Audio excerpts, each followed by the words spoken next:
show. Oh, great. So you can choose between 2 different demos. One has more focus on vehicle combat, high-octane, fast-paced physical vehicle combat. The other one is more about melee combat. This one doesn't have too much hand-to-hand combat. But in this one, you are going to start off by capturing or upgrading your Magnum Opus. Your Magnum Opus is your signature vehicle. Sure. And at the start of the game, Max gets taken down by Scrotus and his henchmen, his warboys. Scabrous Scrotus is like a warlord around the gas town area of this world. Totally evil, power-hungry, treacherous, and so on. So he leaves Max for dead, strips him of his famous interceptor, which, like, the fans will be distraught to hear. Yeah, I'm distraught hearing that right now. There you go. So it's part of the story. Loses the interceptor, left for dead. Should really probably die, but he's Mad Max. He's Mad Max. Yeah, I mean, the ultimate survivor. Enlists the help from some companions in the game, and then gradually your journey throughout the game is to build an even better Wasteland war machine. Oh man! And every player will choose to customize and look for different parts and enlist the help of different people in the Wasteland, and will ultimately produce a vehicle that's unique to them. Wow. So how much of, like, it seems like there's so many elements to this game. It looks, I see like RPG elements, inventory elements, and like action, driving. So like, how do you want to balance out, like, how do you want this to feel to for players? Yeah, well, it's an Avalanche game.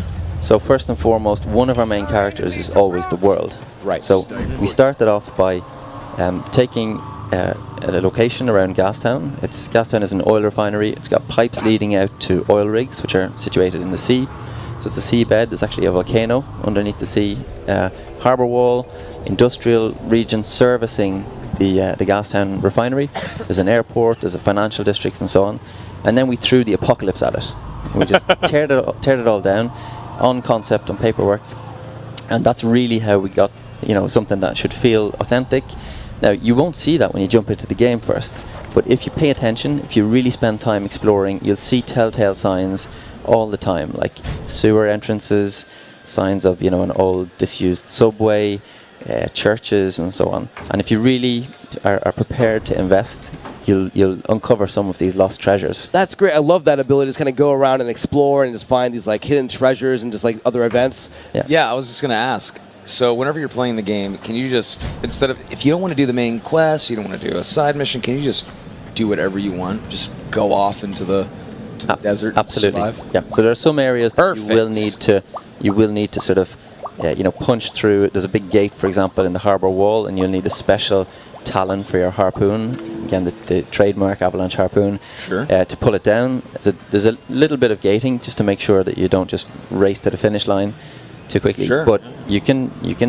It's the Avalanche promise, right? If you see it, you should be able to go there. There's no backdrops, no level loading, nothing like that. Oh, just made a lot of people happy. Yeah, I am like Guaranteed. so psyched. Because that sold me. And if it was like, so I was gonna get it no matter what. But if I learned that it was linear or like story based completely or whatever, I still would have been excited. But now I get to actually explore this world that I saw when I was 7. That's really good news. So Soma, how long would you wait for Mad Max? Like, what kind of release date would you like tolerate? Just out of curiosity. 1 week. Okay. I'm just kidding. I'm kidding. No. At the end of the year, maybe. I don't know. But no. Whenever it's ready, actually. I have a copy in my back pocket here. Wait. You just throw down the stage. I thought you had a code to give me. September 1st. Wow. Oh, that's coming up. Is it really September 1st? Yep. That is soon. That is just like. I asked you earlier how long you guys have been in development. I was actually surprised. Can you tell us? Yep, 3.5 years. 3.5 years. Instead of 6, that's cool. but yeah, I mean that you can tell like a lot of love. Just looking at the game now, just like exploring the open wasteland, and just where does this take place in just like the timeline of Mad Max? Is this like after the last movie or? We are a little bit hazy on that. Oh sure, okay, understand. Yeah, but I think it's actually a precursor to the Fury Road. Okay. But really, if you look at all of the films, Mad Max's journey is nearly always the same. He's totally insane at the start. Yeah. Maybe apart from the first one. Totally insane. He wants to just detach himself from humanity. Every time he gets close to someone, they get ripped away from him. Yeah. Tragically. But in order to find peace, in order to escape, he always has to make friends with somebody or make some sort of partnership, and that ultimately always ends in tragedy, in even more tragedy, and you know, the whiplash back to teetering on insanity again. Just dashing tragedy, a little bit more tragedy. It's just You're right about needs a little bit more tragedy. Let's tear away someone else that he loves. Yeah. That's funny about Max, because you're right. Max, he goes through these dark moments where he's all by himself for years, and then he finds people to hang out with for a little bit. You can see he smiles, maybe. He hangs out with a little kid, and he's starting to get his humanity back, and then he's like, actually, screw that. And he just goes off back into the desert and forgets about it. Well, maybe I need to hang out with a little kid again and throw a boomerang around or something like that. And then he like has this human moment, and yeah. But what really wrecks his head is the fact that it always seems to be his presence that brings on the doom on the people. So it is, though. It's his tragedy follows him. Where he goes, the action sequences follow. It's his, exactly where he goes, the action sequences follow. But that's the best way to put it. But like just looking at the footage, though, like. I mean, you know, you have an open world like this, just like the vehicles, just like the collisions, the battle with other, like, you know, like Wasteland, like villains. It seems like so satisfying. So there's obviously vehicle combat is sort of one of the innovations. It's one of our key tenets, gameplay mechanics.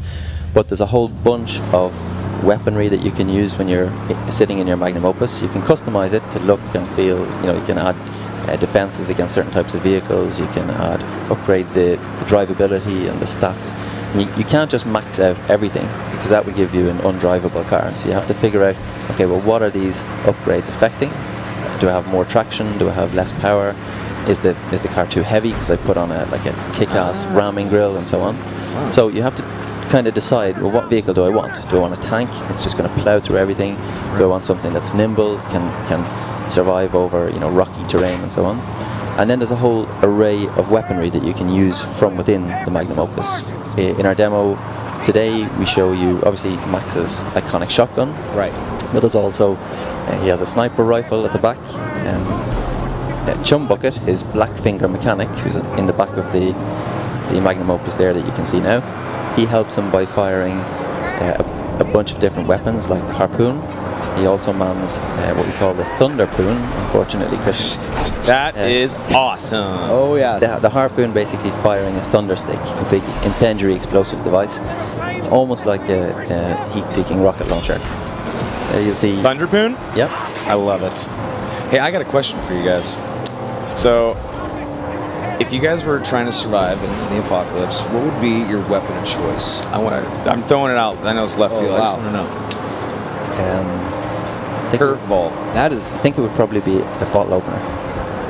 I mean, you know, get thirsty, I guess. I mean, that's you get one weapon. The torture. Imagine you found a bottle of beer in the Wasteland and you couldn't open it. The torture would kill me. What if Max is a badass, though. He'd just twist it off with his eye, wouldn't he? Yeah. I'd use a sock full of sand. That's what sock full of sand. Yeah, there's sand everywhere. You can always reload whenever you need. I was about to say something practical like a tank. I never have enough fuel to actually like drive the thing around. And I think once I'm out, I'm done anyway. You're completely right. The reason why I asked that is I want to know what Max's weapons are in the game. Can you maybe lay out like maybe every single gun that's going to be in the game? Good call. Like maybe like a couple guns. No, he's right. We need all the weapons. I mean, it would be a great interview without it. Well, you got the sniper rifle, obviously his shotgun. You've also got the vehicle has this harpoon which can launch thundersticks. He can pick up any melee weapon that the enemies have, including thundersticks. Anything. They drop it, he can pick it up. They drop it, he picks it up. I love that. He has shivs, small, like kind of wasteland crafted knives that he uses to